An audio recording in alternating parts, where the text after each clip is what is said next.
유엔 유치 예. 계획. 이것도 그냥 넘어갈 수 없는 문제입니다. 그건 놀랍습니다. 그러니까 예. 제가 처음 이 사실을 알게 된 거는 네. 처음에는 이제 열린공감 TV에서 예. 방송을 했잖아요. 네.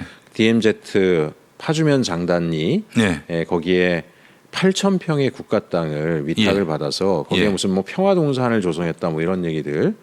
근데 그 윤석열 예. 집권한 이후의 얘기죠. 집권한 이후 얘기입니다. 예.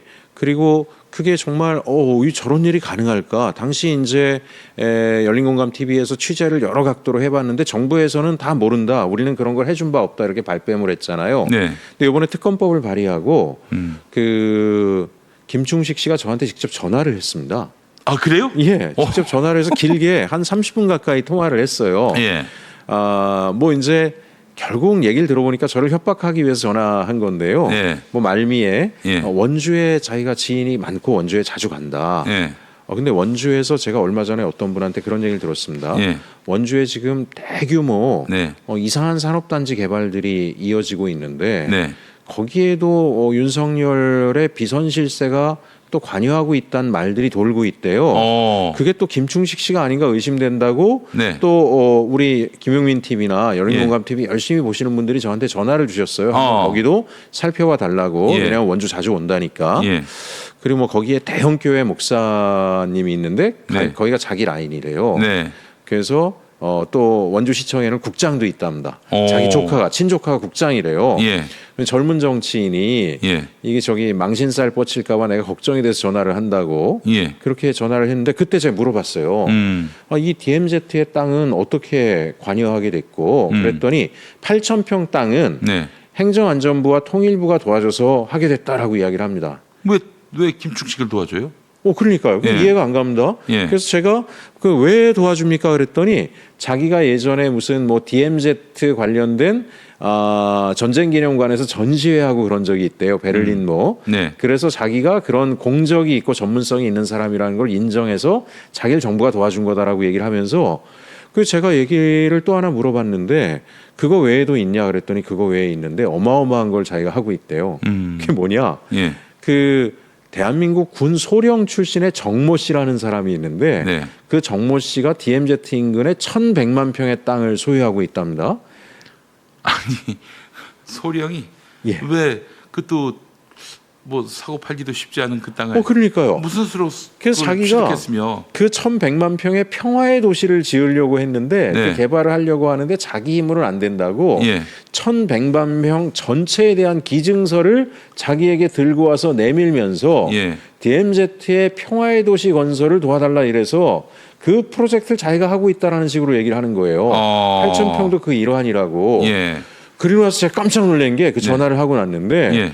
그때 열공 TV에서 뭐가 나왔냐면 예. 통일교가 DMZ 인근에 1,200만 평의 땅을 보유하고 있는데 그 중에 일부는 매각했다. 예. 통일교 내부 경영 문제로 1,100만 평입니다. 그렇게 되면 예. 그리고 유엔 평화사무소 뭐 이런 얘기들을 하는 거예요. 네네네. 김충식 씨도 그 얘기를 하거든요. 거기에 예예. 그러고 보니까 서울 남부지검에서 김건희를 특검 전에 압수수색 들어갔을 때 압수수색 사유의 5번째가 유엔 아시아 사무소 건립 통일교회 청탁에 대한 내용들에 대해서 살펴보기 위해서 압수수색했다는 거예요. 네. 김충식은 예. 정모 씨로부터 1,100만 평에 대한 개발 계획을 건네받았고 땅을 기증서까지 받았고 그걸 본인이 추진하고 있고 거기에 9만 평의 부지에 유엔 사무소를 건립하고 있다는 내용의 사업 계획서까지 김충식 안에서 나오지 않았습니까? 네네네. 그런데 저에게 전화해서 그 얘기를 그대로 한 거예요. 예. 야, 그러면 이게 예. DMZ 개발이라고 하는 것을 예. 통일교 김충식 김건희로 이어지는 프로젝트였다라고 하는 게 명확해진 겁니다. 예. 이건 뭐 빼도 박도 못합니다. 자기 입으로 얘기한 거고요. 아니, 근데 그 얘기를 왜 의원님한테 했을까요? 그거 잘 모르겠습니다. 본인이 더 궁지에 몰릴 수도 있는데. 본인이 처음에는 제가 뭐 정천수 대표나 김용민 목사님 같은 분한테 속고 있다는 거예요. 그런 이야기를 하다가 제 얘기도 합니까? 뭐 이제 뭐 어쨌든 그런 류의 방송들에 제가 속고 있다는데 김 목사님도 포함돼 있겠죠, 당연히. 출시형이 날라라. 예. 그래서 이제 제가 예우를 갖추면서 예. 조용히 역으로 제가 묻고 싶은 걸 물어봤는데 네. 순간 어르신이 이렇게 정신줄을 놓으셨는데 제가 여쭤보는 거를 다 대답을 하시더라고요. 그래서 일본 그 천황의 가문 네. 황실 재단과도 긴밀한 관계라고 하는 게 맞습니까? 그랬더니 예. 맞지 뭐 그러세요. 예? 그 얼마 전에 내가 거기 초청으로 일본도 갔다 왔지 뭐 막 그래요. 예? 그럼 거기서 몽유도원도 반환 이야기를 하신 게 맞냐 그랬더니 맞지 그래요. 그동안의 의혹으로 방송된 것들을 예. 거의 진술서 같습니다. 저하고 그 부분을 다 녹취를 했는데 다 본인이 시인을 했어요. 자, 그렇다면은 네. 누가 김충식에게 이렇게 특혜를 베풀었는가? 예. 그리고 유엔은 왜 거기다가 유엔 사무소.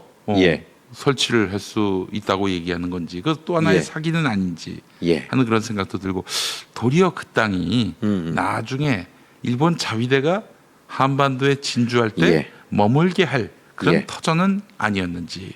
충분히 그럴 수 있다라고 보여지는데요. 네, 일본하고 가까우니까 예. 김충식이가 또 하나 예.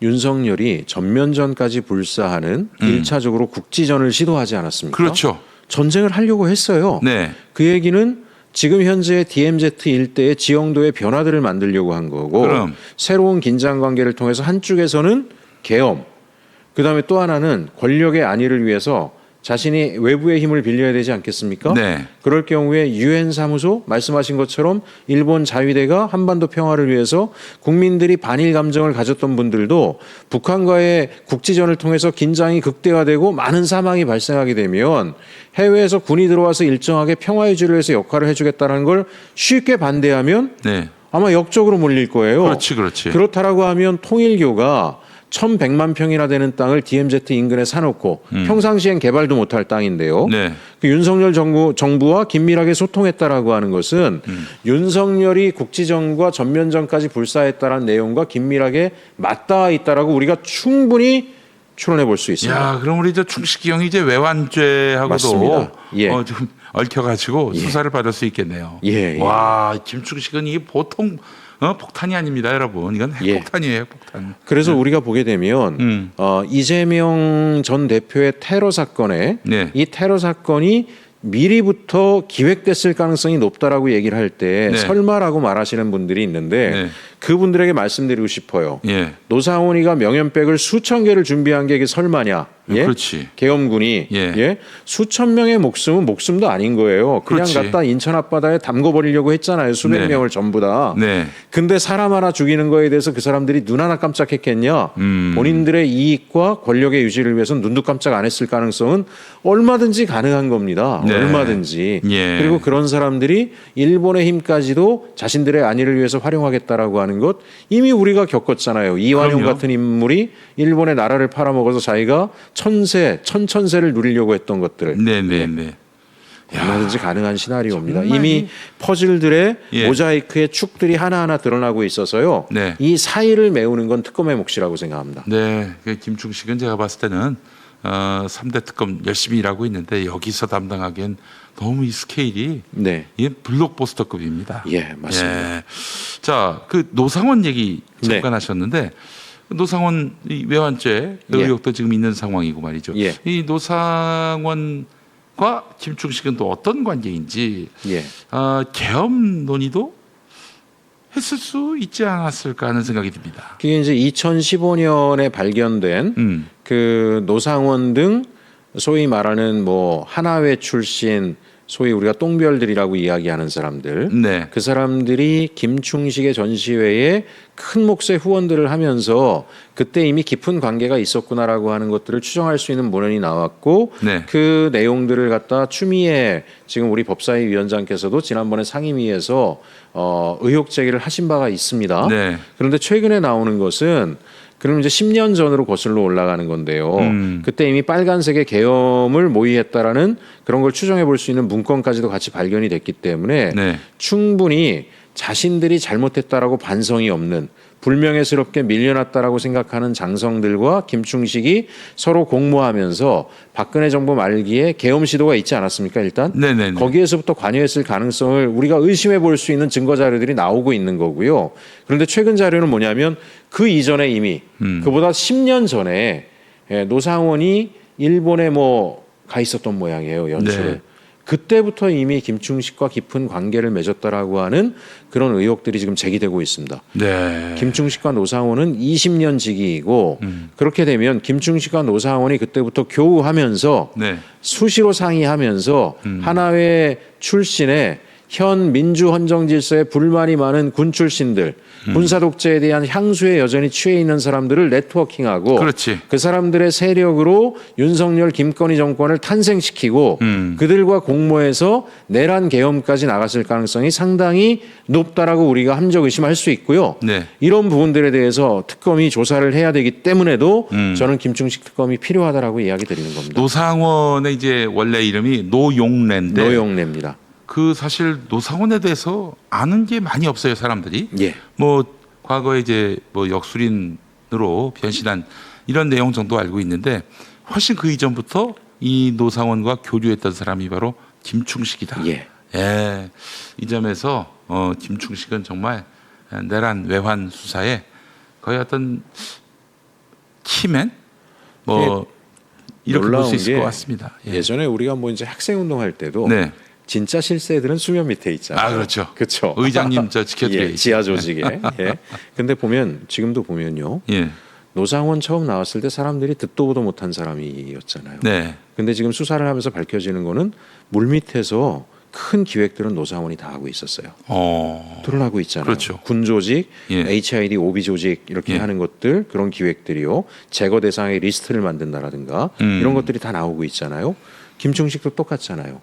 사람들이 듣도 보도 못한 사람이라 그러는데 사실 수면 밑의 세계에서는 김충식이 다 뿌리와 뿌리를 연결하고 있는 역할들을 하고 있었다라는 정황들이 나타나고 있잖아요. 네네네. 그러니까 사실은 우리가 듣도 보도 못한 사람이니까 실세가 아닐 거다라고 하는 건 착각입니다. 오히려 그런 사람들이 항상 보면 주요한 큰 변동에선 실세로 작동하는 경우가 상당히 많기 때문에 아주 세밀하게 들여다볼 필요가 있다고 생각합니다. 그래요.